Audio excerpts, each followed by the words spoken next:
Hello friends, welcome to my channel study with Shilpi. Friends, हम लोग UGC NET exam के second paper geography, PGT geography and all upcoming geography exams की तैयारी कर रहे हैं। फ्रेंड्स, हम लोग ज्योग्राफी में ज्योग्राफिकल थॉट यानी भौगोलिक चिंतन को पढ़ रहे हैं और आज हम भौगोलिक चिंतन में जर्मन भूगोलवेत्ता अलेक्जेंडर वॉन हम्बोल्ट के बारे में पढ़ेंगे, जो कि एग्जाम के पॉइंट ऑफ व्यू से बहुत इम्पॉर्टेंट है। ओके फ्रेंड्स, तो आइए शुरू करते हैं। जर्मन भूगोलवेत्ता अलेक्जेंडर वॉन हम्बोल्ट। हम्बोल्ट का जन्म कब हुआ? 1769 ईस्वी, 1769। मृत्यु कब हुई? 1859 ईस्वी, 1859। और जन्म स्थान है जर्मनी में प्रेसा। हम्बोल्ट ने लगभग 90,000 किलोमीटर की यात्रा की और इन यात्राओं में उन्होंने महत्वपूर्ण अवलोकन किया। यानी फ्रेंड्स, हम्बोल्ट ने लगभग 90,000 किलोमीटर की यात्राएं की थी और इन यात्राओं के दौरान ही उन्होंने बहुत सारी चीज़ों का अवलोकन किया और बहुत सारी चीज़ों की खोज की। ओके फ्रेंड्स, आगे फ्रेंड्स हम हम्बोल्ट की उन महत्वपूर्ण रचनाओं को भी पढ़ेंगे जो कि एग्जाम्स में पूछी जाती हैं। तो फ्रेंड्स, हम्बोल्ट की सबसे पहली रचना है मध्य एशिया। दूसरी है कॉस्मॉस, जो कि फ्रेंड्स बहुत इंपॉर्टेंट है क्योंकि कॉस्मॉस बहुत बार एग्जाम्स में पूछी जा चुकी है। कॉस्मॉस का अर्थ होता है विश्व, जो कि 5 खंडों में विभाजित है। ओके फ्रेंड्स, नेक्स्ट है प्रकृति दिग्दर्शन, व्यूज ऑन नेचर। फ्रेंड्स, ये तीनों ही रचनाएं बहुत इंपॉर्टेंट है और ये तीनों ही रचनाएं एग्जाम्स में पूछी जा चुकी हैं, तो आपको इन तीनों रचनाओं को याद रखना है।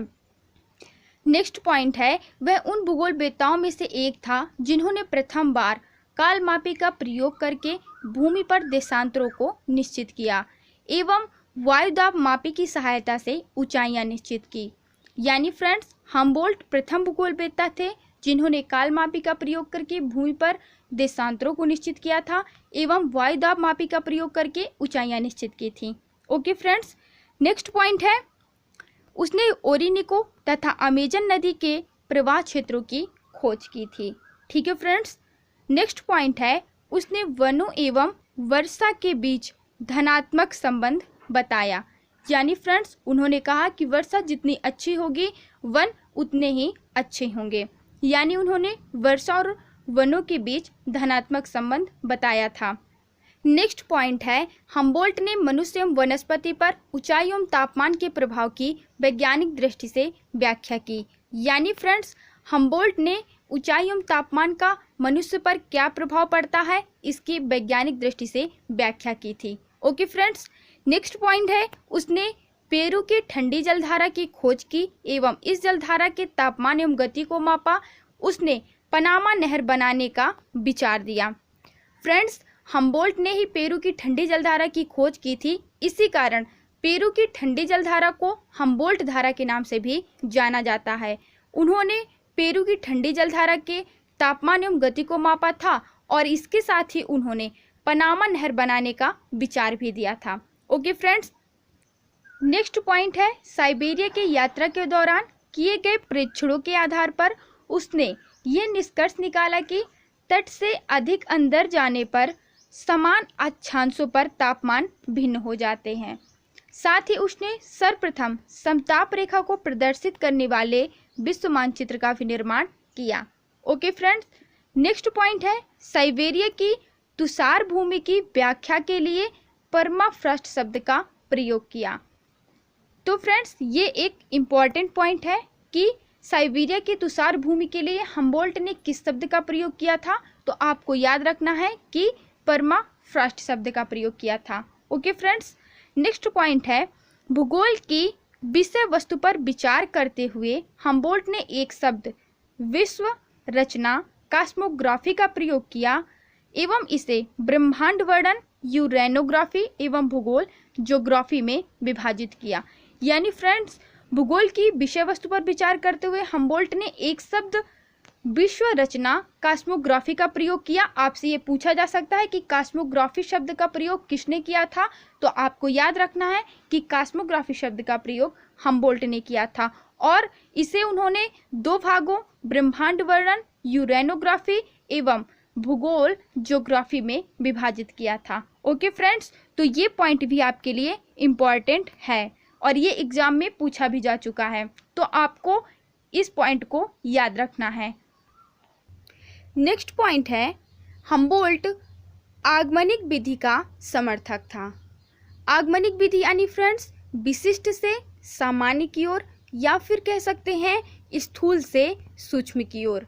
यानी फ्रेंड्स आगमनिक विधि में किसी भी चीज़ का सबसे पहले बृहद रूप में अध्ययन या वर्णन किया जाता है, फिर उसका छोटे छोटे रूपों में अध्ययन या वर्णन किया जाता है। तो फ्रेंड्स जो हम्बोल्ट थे वो आगमनिक विधि के समर्थक थे। ओके फ्रेंड्स, नेक्स्ट पॉइंट है, हम्बोल्ट का यह मानना था कि सभी प्रजातियों का उद्गम एक ही है एवं कोई भी प्रजाति श्रेष्ठ या हीन नहीं है। यानी फ्रेंड्स हम्बोल्ट यह मानते थे कि जितनी भी प्रजातियां हैं उन सभी प्रजातियों का उद्गम एक ही तरह से हुआ है और कोई भी प्रजाति एक दूसरे से श्रेष्ठ या हीन नहीं है। ओके फ्रेंड्स, नेक्स्ट पॉइंट है, हम्बोल्ट ने भौतिक भूगोल, जलवायु भूगोल एवं वनस्पति भूगोल के विकास में काफ़ी महत्वपूर्ण योगदान दिया। यही कारण है कि उसे आधुनिक भूगोल का संस्थापक माना जाता है। फ्रेंड्स ये वेरी इंपॉर्टेंट पॉइंट है क्योंकि ये एग्जाम में पूछा जा चुका है कि आधुनिक भूगोल का संस्थापक किन्हें माना जाता है। तो फ्रेंड्स आपको याद रखना है कि आधुनिक भूगोल का संस्थापक हम्बोल्ट को माना जाता है। क्यों माना जाता है? क्योंकि उन्होंने भौतिक भूगोल, जलवायु भूगोल एवं वनस्पति भूगोल के विकास में महत्वपूर्ण योगदान दिया था, इसी कारण उन्हें आधुनिक भूगोल का संस्थापक माना जाता है। ओके फ्रेंड्स, तो ये वेरी इंपॉर्टेंट पॉइंट है, आपको इसको याद रखना है। नेक्स्ट पॉइंट है, हम्बोल्ट ने भूगोल की 7 पक्षी संकल्पना का प्रतिपादन किया था, जिसमें पहली है भूगोल में पृथ्वी तल का मानवीय अधिवास के रूप में अध्ययन किया जाता है। दूसरी है भूगोल संसार के क्षेत्रीय एवं स्थानिक वितरण का विज्ञान है। तीसरी है सामान्य भूगोल का नाम ही भौतिक भूगोल है एवं इसके अंतर्गत मानव का अध्ययन भी सम्मिलित है। चौथी है भूगोल में संबंधों का अध्ययन किया जाता है। और पांचवी है हम्बोल्ट प्रकृति की एकता यानी यूनिटी ऑफ नेचर में विश्वास करता था। फ्रेंड्स ये पांचों ही संकल्पनाएं जो कि हम्बोल्ट ने दी थी इम्पॉर्टेंट है, लेकिन इसमें जो पांचवी है वो वेरी इंपॉर्टेंट है कि हम्बोल्ट प्रकृति की एकता यानी यूनिटी ऑफ नेचर में विश्वास करते थे। ओके फ्रेंड्स, तो ये थी हम्बोल्ट की 7 पक्षी संकल्पनाएं।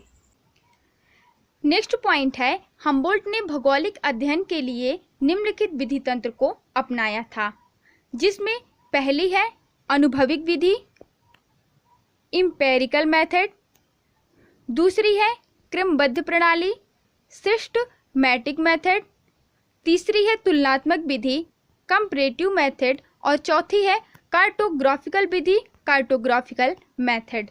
ओके फ्रेंड्स, नेक्स्ट पॉइंट है भूगोल साहित्य में जलवायु विज्ञान शब्द के प्रथम प्रतिपादक थे। कौन थे? हम्बोल्ट थे। नेक्स्ट पॉइंट है हम्बोल्ट ने पृथ्वी को जैविक एवं अविभाज्य इकाई माना था। ओके फ्रेंड्स, हम्बोल्ट ने पृथ्वी को जैविक एवं अविभाज्य इकाई माना था। नेक्स्ट पॉइंट है हम्बोल्ट को उसके योगदानों के कारण ही वनस्पति भूगोल मौसम विज्ञान का पिता कहा जाता है। फ्रेंड्स ये भी वेरी इंपॉर्टेंट पॉइंट है कि वनस्पति भूगोल एवं मौसम विज्ञान का पिता किन्हें कहा जाता है, तो आपको याद रखना है कि हम्बोल्ट को वनस्पति भूगोल एवं मौसम विज्ञान का पिता कहा जाता है। ओके फ्रेंड्स, तो फ्रेंड्स हमने हम्बोल्ट से जुड़े सभी महत्वपूर्ण बिंदुओं को पढ़ लिया है जो कि कंपटीशन एग्जाम में पूछे जाते हैं। फ्रेंड्स अब हम आपको अपनी नेक्स्ट वीडियो में मिलेंगे एक नए भूगोल वेत्ता के साथ। ओके फ्रेंड्स, तो अगर आपको ये वीडियो पसंद आया हो तो वीडियो को लाइक करें, शेयर करें और चैनल को सब्सक्राइब करें। Thank you for watching this video.